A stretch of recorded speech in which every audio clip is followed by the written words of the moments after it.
Hey guys, it's Celinda, and have you heard the saying, with age comes wisdom? Not really sure if I'm saying that right or how true it is, but I am hoping that with life experience, I'm gaining wisdom, and hopefully I'm relaying that to my kids.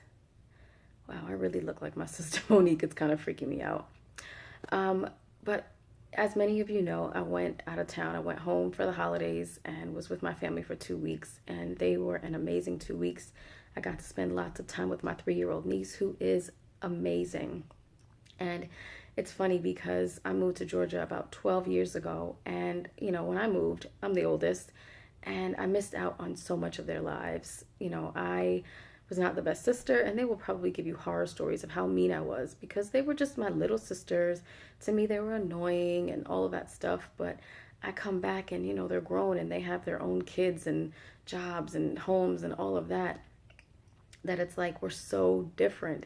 And I miss that closeness. Well, I've never really had it with them, but I miss that I didn't get a chance to, or I didn't take advantage of the time to actually bond with them. And that's really hard, especially being, so far away and only getting to see them once or twice a year, and kind of resenting my parents. Not really resenting them and not really hating them, but just not really seeing, that everything they did for me was for my good. And I turned out okay. But I remember being young and telling one of my parents that I hated them. And I look back and I'm like, how ridiculous is that? Because I really, really miss my parents, especially my mom. She's like my rock, and she is the strongest person that I know. And I love her, and she's gonna see this video, and I love you so much.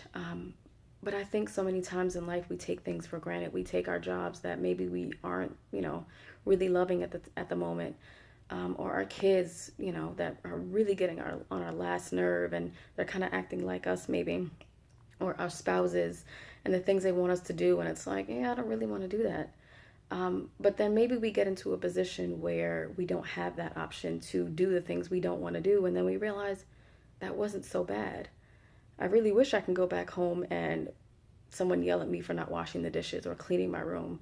Like, not having that responsibility would be amazing right now, because growing up was the dumbest thing I've ever done in life. But I make this video to say that so many times we take things for granted, and we're seeing people die all around us, and that's just part of life. It's just a matter of time when it'll affect us personally. And so many people being diagnosed with cancer and other kinds of diseases, but cancer is kind of a really harsh thing these days. I just want to say, be mindful of the time that we have with one another. Mend those relationships that maybe have kind of gone awry, and just take advantage in a good way of the people that are in your life, because we really don't know when the last time we'll see them. And we definitely don't want the last memories of someone we love and care about to be negative, and we don't want that what ifs. So I wanted to let you guys know that I love you and I appreciate you. I love you, my family, my husband, my kids. Uh, I just really appreciate you, and I don't want you to ever go a day without realizing or knowing how much I really appreciate you. Have a good day.